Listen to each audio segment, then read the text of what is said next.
Hi everyone, Paula Sullivan here. Want to talk about unresolved mental and emotional conflicts and the possible link between a stroke or other illnesses for that matter as well. So I had a dream the other night. I was talking to a friend and she just pulled a book out of nowhere and she started giving it to me, and I started looking at it, and in the dream I kind of went, oh, look at that, unresolved conflicts. I wonder what unresolved conflicts were connected with my stroke. So I woke up out of that and I was going, oh, that's interesting, because I'm interested in this kind of work anyway. So I didn't have the book that was in the dream, but I had a book like it. So I pulled it out and I just wanted to share a little bit, which it might be of interest to you here. It's called The Secret Language of Your Body, and it's in a seagull. And she literally talks about different things, mental and emotional things that would contribute to illness. And I thought it was fascinating, so I highlighted a few pages that were relevant. So the first one I came across was brain. And it says possible contributing factors to problems with the brain are neglecting your body's computer by downloading mental viruses in the form of negative thoughts, worries and stresses. Feeling out of control, depressed, bored, flat, disinterested, disheartened and sleepy. Feeling like your mind is hazy, scattered and confused. Now, it's a very good book. She has different remedies in it of, closing your eyes and breathing, and she has little affirmations you can use with it. And I've been using this as well, and I'll share with you a bit more about that.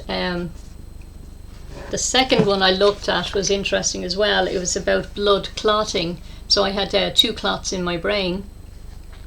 Still have. Blocking creativity and energy flow. I had got myself into a bit of a rut, which is what I used to say with my hypnotherapy clients years ago, was a rut is a record of unhelpful thoughts.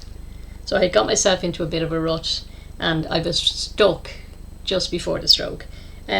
Resisting life. Yes, I was. I'd got myself stuck like that. Too focused on limitations, lack of belief in self, inner turmoil, deep disappointment and regret. I certainly was feeling all of those just before the stroke. Let me see the next one. Help if I get the right page. Hand doesn't always work. Okay, hypertension, blood pressure, high blood pressure. So obviously when you have a stroke, your blood pressure is going to go through the roof. So I don't know if my blood pressure was up before the stroke, but I imagine it was. I wasn't checking. I hadn't actually been to the doctor in a number of years. I hadn't needed to be. I was in very, very good health. Up to, obviously the stroke, there was no symptoms coming on, but the signs were there, but of course I wasn't paying attention. I was so stressed out. So hypertension, high blood pressure, linked with seething inside, feeling hurt, wanting revenge. Well, I'm not really a revengeful kind of person because I've done a lot of mental and emotional spiritual work on myself, and I do a lot of forgiveness work and stuff like that, so I didn't have that. Holding on to hate, rage and anger. Certainly the rage and anger I would have been feeling, but like most women, I suppose, we're not brought up to kind of express our anger in healthy ways. So most of us would push it down. We'd push it down and just repress it, and that does damage to the body. It does damage to the body because, the reason I'm reading these out is because if energy is not flowing through your body properly, you're going to have problems with your system. So if your meridians are not, if you go to an acupuncturist or something like that, they're going to, work with your meridians to try and let energy flow properly through your body. If it's not flowing properly through your body, then you're going to have illnesses occurring in the places where it's blocked, or you're going to have pain or something like that there. Now, feeling emotions and stuff like that and thoughts, they can also stop the energy flowing through your body as well, and that can be a cause of illness. And this is why this is so interesting. If we know what we're feeling and what we're repressing, if we can actually work with this, will it make a difference? That's been my passion for several years now. Feeling too much pressure and too many demands, wanting to be liked and trying to please others to get their attention and praise. Sometimes we become yes people and we put our needs second. I was suffering with Cinderella syndrome.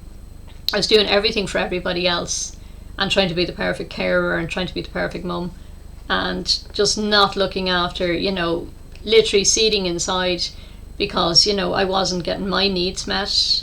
you know, and I was meeting everybody else's needs as best I could, you know, but there's only so much you can't pour from an empty cup. You know, you must fill your own cup first before you can actually help others. And I've learned this the hard way. Pushing yourself past the limit. Certainly I pushed myself past the limit. And I was aware of that just days before the stroke, that I had pushed myself past the limit. Okay, the next one is stroke. Feeling useless, hopeless, inadequate, overwhelming pressure and stress, unable to handle the situation you were in. That's exactly where I was. Giving up, feeling like a failure, shutting down, refusing to change, and failing to understand why what you have done did not work. Certainly all of those things were very relevant for me just before the stroke. In fact, just a thought that came to me there, I think it was the day before. The stroke affected me with the zap I was saying in another video, and that was on a Monday, the 15th of July 2024, and I just had nausea and, you know, feeling of complete fatigue, horrible fatigue. And on the Tuesday I was sitting down drinking a chocolate drink because I was addicted to sugar at the time, because we're motivated by promise of pleasure or fear of pain, and there was too much stress on me, too much pressure on me, and I was drinking a nice little double chocolate mocha, or whatever you pronounce these chocolate drinks. Anyway, I was sitting there drinking that, and I had a thought in my head, which was bizarre again. I seem to have a lot of these thoughts in my head, and it said, you know, if you keep this up, you're going to have a stroke, Paula. And I went to myself, I don't care. And I hate to admit that, but that's how defeated I was. That's how what do they call it, compassion fatigue or something like that. I literally was on shutdown mode. I really was. I just didn't care anymore. And with that, the next day, literally the arm, now obviously the stroke was happening anyway, but literally that's where I was. I was so defeated, and my arm started going numb on the Wednesday, and the leg started going numb on the Wednesday, and then on the Thursday morning I was fully paralysed, and I absolutely, no way could I stay at home any longer. I had to go into the hospital. That was it, you know. So that's what happened to me with that, you know. So what do we do if, say, we become aware, like me, I'm speaking about this now, and I'm obviously very aware of it because I've been doing a lot of work on myself over the years, and I had similar stuff went on 2009. I had what they thought was an MS or lupus illness, but it looks like I had other strokes as well in the past, and I think some of them might have been back then as well. And I did a lot of work on myself. I got into a couple of books. I read about stress.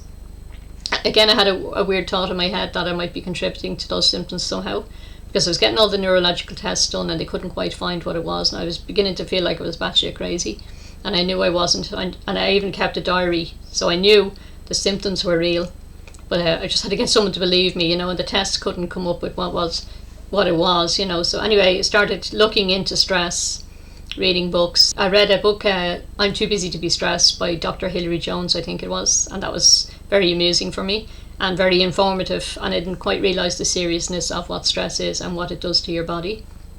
And then I got a book on how to heal your life, Louise Hay, and that was a life-changing book. And through her book I started doing exercises on myself, clearing mental and emotional baggage. That started me off thinking for myself. I got into meditation and mindfulness, neuro-linguistic program, hypnosis, all sorts of stuff from that. And then I started doing so much work. I started listening to self-hypnosis CDs at the time, and then I later went on and trained. I did 2 years of that kind of work on myself and cleared a load of stuff, and I went and trained as a hypnotherapist then in 2011, you know. But I got rid of all the symptoms within 10 months. The blood had stopped clotting and everything like that. That all went back to normal after 8 months. Within 10 months all the symptoms had completely disappeared, so I had no signs of MS or lupus. For me it's an autoimmune illness, and I was rejecting myself, so I've done a lot of work on accepting myself, self-worth, building my confidence, overcoming fear, anxiety, depression, all that kind of stuff. I've done all that work on myself for the past 16 years really. So I had been very well. So coming up to the stroke then, I'd got myself back about 6, 7, 8 years before the stroke. Things changed for me again. It's like I say, life is like a roller coaster, up and down, up and down. I had been up, and then we started flying back down again, you know. Different things happened to me. I became a carer. I gave up my hypnotherapy work to be able to care. I started losing, I suppose, the joy of life really. So I started compensating by doing a bit more writing and a bit more art, trying to balance it all out, you know. But by the time I got to the stroke, things were rough. On the day of the stroke, on the start of the stroke, I'd been into divorce courts, you know, and it was deferred. And then, as I say, the person I was caring for was in a very bad place when I got home, and I literally just, it was just too much. It was just like the straw that breaks the donkey's back, if you know what I mean. And it was just boom.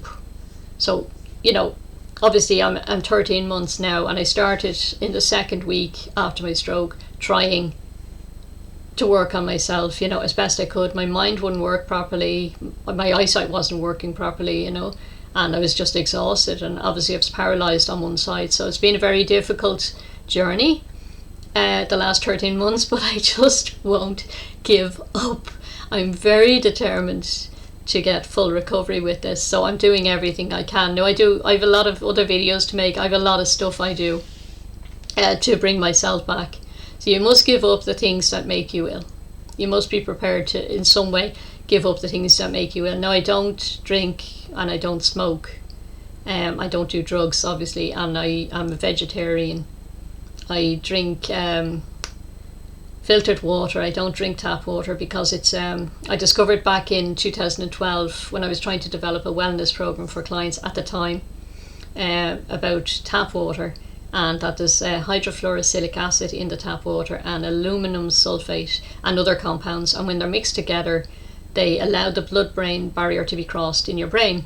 So it creates a system where heavy metals can go into your brain, which the body would never allow. In any way would it ever allow that, but because it always tries to preserve health.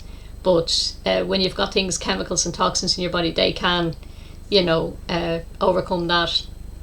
And so it's a neurotoxin. So I stopped drinking, you know, tap water, and I got reverse osmosis at the time.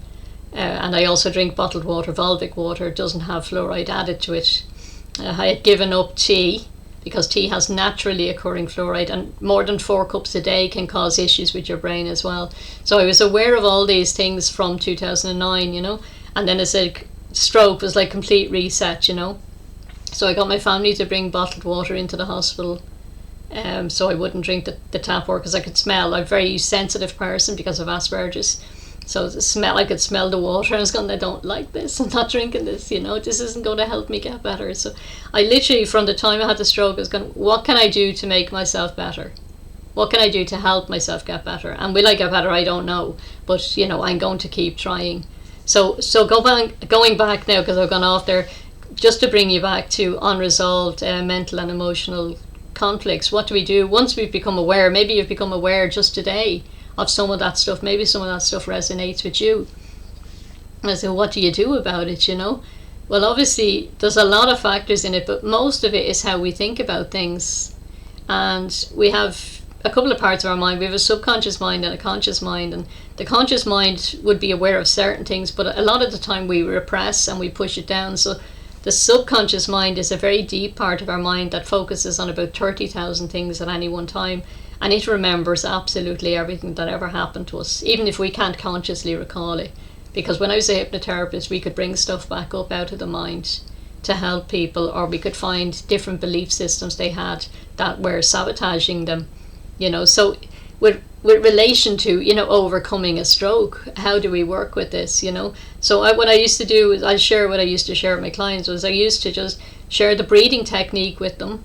And if you can learn to breathe, because when we're in a stress response, especially after a stroke as well, or anything like that, your mind's not going to be able to think clearly anyway. Obviously there's damage done to the brain anyway, but in the normal, if you even hadn't a stroke and you couldn't think clearly, or you had brain fog or something, if you were to do this breathing technique on a daily, regular basis, you would notice after about a month that things would have changed for you. And this is the work I did back in 2009.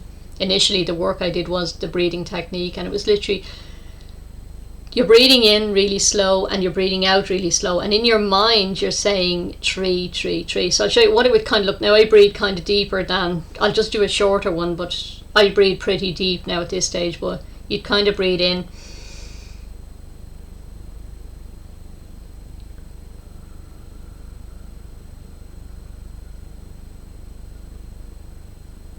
it could go even longer than that.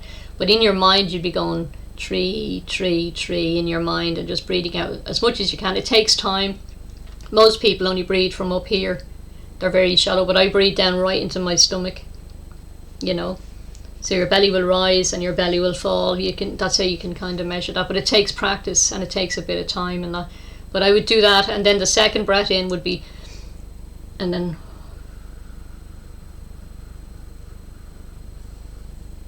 so you're trying to exhale longer, and you're saying 2, 2, 2 in your mind. There's loads of different ways of doing it. There's no right or wrong way. Just I've done many different ways, but this I found the easiest. And then the third one is the breath in again.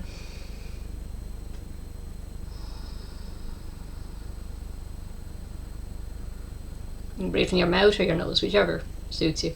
And I would say 1, 1, 1. That's the one I've kind of adapted since I had the stroke. So I do that. I do it 3 times. Sometimes I do it 6 times. You know, it depends. To try and get myself to relax.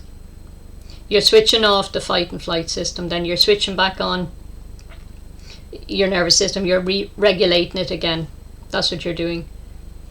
I always like to think of it as a load of workmen, you know, they're busy on a building site, you know, and then when you start breathing in, they get to go on their break. It was just a humorous thing I used to have in my mind years ago when I was sharing this with people, you know, give the workmen in your body a break, you know, and let them just relax, you know.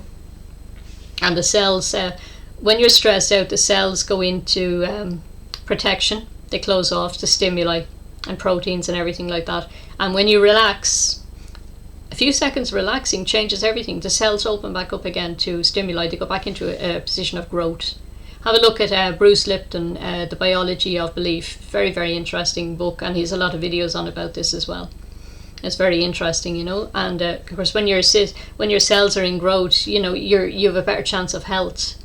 So this breathing technique can help you with your blood pressure and everything like that. It can bring everything back into normal homeostasis in your body and bring you back into a place of calm. So I would use this when I wake up in the morning. You're highly hypnotic naturally anyway. I would do this first thing in the morning when I wake up, after I pee, obviously, because you're stressed out when you need to go to the loo as well.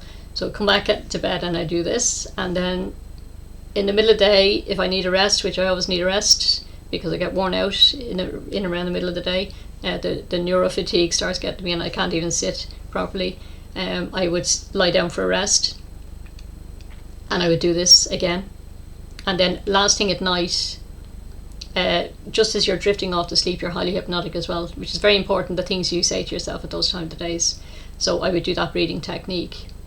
And then, as I mentioned in another video, I go through the different parts of the body. I say, right, eyes relaxed, nose relaxed, lips relaxed, face relaxed, ears relaxed, head relaxed, neck, shoulders, and so on for the whole body. And then I'm in a nice place of relaxation. And then what I do is I start coming in, because this is how you resolve mental and emotional conflicts. They must be resolved in your mind first. So they're resolved in your conscious mind, but they must be resolved in your subconscious mind. So the things we think about with deep feeling and peace, so if we start thinking of things being resolved, that can really help. I use affirmations.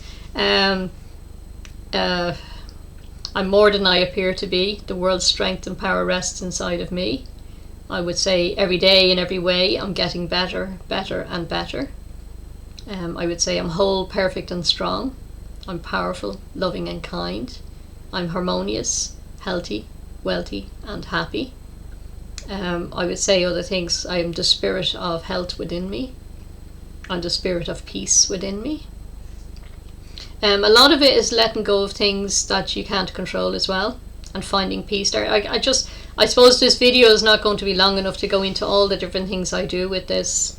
But you must know that your thoughts create your reality, and they create your health, and they create your illness as well, somewhere along the line. And I know other things can happen us. Diet and exercise, all of those things play a huge part. You can't just pick one thing to a stroke or whatever illness. You can't just pick, sorry, bear with me. It's never just one thing. I found with all the different things I've researched over the years, it's never just one thing.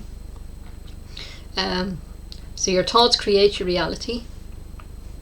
The the clothes I'm wearing. Somebody had a thought to design this dress one night, probably 3 o'clock in the morning.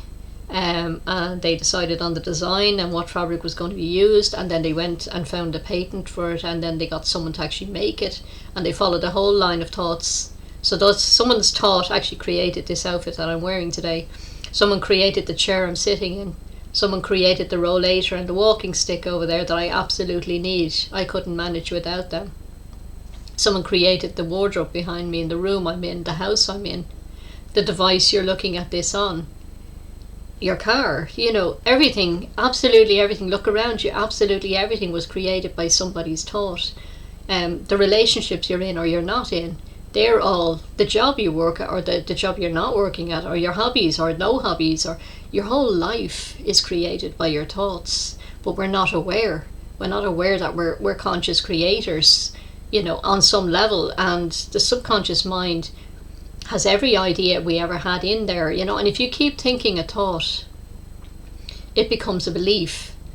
And if you keep thinking these thoughts and having these beliefs, they become habits, they harden into habits, and they affect our behavior. So what happened to me, I'm going to just bring it back to where I was, go back 7 years. I was doing very well for myself. I was running a business, I had clients, I was doing I was involved in many, many different things. I was happy enough with myself. And then something happened that, I had to change all of that. And I felt a bit defeated, but, I'm very brave and just keep going. And I'm a bit of a trooper, a trier, I just keep going. No matter what life throws at me, I'm always going to try and turn it around. That's just the kind of person I am. I might get defeated for a little bit, but I keep getting back up, and I get stronger and resilient because of it. And I'm the same with the stroke, but going back 7-8 years, all these different things happened to me, and I became defeated in that. And then to compensate, because we're motivated by promise of pleasure or fear of pain, as life got harder and more stressful and there was more pressure and demands on me, I started changing my very healthy habits that I had formulated after the MS lupus. I started changing those habits and then wanting a little bit of reward, or a bit of a sweet thing. And I say I don't drink or smoke. So like the next best thing for me was, coffees with sugars and teas with sugars and cakes and sweets and all that kind of stuff, and that all wrecks the cells. They're electron stealers. They take energy from your brain and they cause brain fog, and they cause cravings as well, because there's neuroreceptors in the brain. And they want their fix of the sugar chemicals after a while, and it's very hard to actually lose weight or anything like that when you're on all those sugary foods, So, and they create a brain fog in the brain. They stop you thinking clearly, so they affect the endocrine system, and everything gets affected with all these different foods. It's the same with health products as well. I had changed out deodorants and stuff to not have stuff with aluminum in them, anything with parabens or SLS. I had got rid of all of that stuff. That was after the MS lupus, because I was trying to do everything to make sure I stayed healthy, and I succeeded right up to just before the stroke, when all the pressures just got me. So stress and unresolved conflicts, mental and emotional, really do play a huge part in it, because they block the blood flow and they block the energy flow in your body. And when something like that happens, you're going to have an illness occurring. So that's all that stuff. So how I counter all that is trying to find peace within myself. Now, a lot of it meant hard work. Was actually, I do, the breathing technique. I do affirmations. I also had to change some situations. I had to actually stop saying yes. In a lot of cases, I had to say, look, I'm sorry, I have to look after myself now. I need to get myself better. I don't know how better I'm going to get after this stroke. My mind is starting to clear now, because I cut out the sugary foods. I only take like about a half a teaspoon of sugar a week. That's it. Very rarely take salt or anything like that. And I don't even take the sugar every single week. I take sweet things, probably a pastry or something, twice a week. I don't even drink tea or coffee anymore, and I only drink filtered water. So there's, I've made a lot of changes. I exercise. I make sure I go out for my walk every day if I can, with the rollator, but I can't walk without it. The stick, if I get a lift somewhere, I bring the stick, so it's a bit easier than trying to manage the rollator. But it depends. If I have to go around a shopping centre or something, I need the rollator, because I just can't survive that. Do you know what I mean? So I try to do what I absolutely can. I try to get a rest as much as I can, but our thoughts create our reality. they can create illness, because, like I said, the energy is not flowing through your body. So it's really important to pay attention to, the thoughts where, we're feeling annoyed or something, but we can't actually say it to someone. So that's only going to go around your system. That's actually not healthy for your system. It's actually better to, in a nice way, say, I'm sorry, this doesn't work for me, and try and find some kind of win-win situation. Because if you're the one that's always trying to please everybody, you're not pleasing yourself. That's going to come out. If it doesn't come out as a stroke or a heart attack, it might come out as something later on, But there's a link, and I've looked at all of this, and there has to be something else causing things. And I think if we had a mix between looking at the mental and emotional aspects of an illness, and go and eat properly, cut down alcohol if you're taking alcohol, cut down on the smoking, do your exercise, eat properly, and then look at the mental and emotional aspects of what is going on in your mind, I think we can maybe help ourselves. Well, I'm certainly going to try. This is kind of my work. This is what I'm passionate about anyway. So I've been finding peace within myself, speaking my truth, resetting unhealthy dynamics, trying to make my environment a bit more less stressful. And I'm very lucky, actually, it has happened, that things are a lot less stressful for me. I have a lot less pressure on me than I did before. I'm a lot more at peace with myself. I don't have all these petty ruminations going on in my mind. I'm very, very aware of my thoughts now. I have a little technique. If something comes into your mind that's bothering you and you can't do anything about it, or these stupid imaginary arguments we sometimes have, there's a guy called Raymond Grace. He's a dowser, and I do a lot of dowsing myself and other techniques which I share in other videos. But he has a thing that he imagines putting a big brush into a big tin of red paint and just painting a big red X over it. And I went further with that. Is when I do that, if annoying thought comes into my mind, I push it to the side and I let it go down the drain, and I have a little noise as if it's going down the drain as well, because I have a good sense of humour, really. So I would do all these different mental techniques to get rid of thoughts that do not serve me. In the past, I've used journaling as well. Just get it out of your system. Whatever you do, get it out of your system. Write it down, burn it, tear it up, whatever. Just get what's bothering you out, and don't let it keep circling around in your body, because it's going to block energy flowing. And when you've got energy flowing blocking in your body, that's when you're going to have illness or pain, or something's going to crop up. And when a pain or something like, or a stroke or something, that's a message from the body to tell you something needs to be fixed there. So if we can pay attention, maybe, I'm not saying we're going to cure ourselves or heal ourselves, maybe we will, maybe we won't, I don't know, but can we make it a little bit more bearable for ourselves? Can we suffer less? Can life be a bit more joyful? That's what I'm trying to do. I'm trying to have some fun now, and trying to have some joy and have a purpose again, and just feel alive while I'm alive, because it's short and we don't have a long time on this earth, And there's nothing worse after finding yourself with a stroke and you're paralysed, and that really throws you into whatever pit of hell I was in before the stroke. I certainly went further and deeper into it with the stroke, and it is, and how do you get over that, so you've got to use your thoughts to get out of there. Or that's my philosophy on it anyway. I don't know if this has been of any interest to you. Certainly feel free to reach out, pass comment, whatever, give me feedback if you want, does it make sense to you, does it not, Anyway, I think I've said enough in this video, wrecked everybody's heads probably at this stage.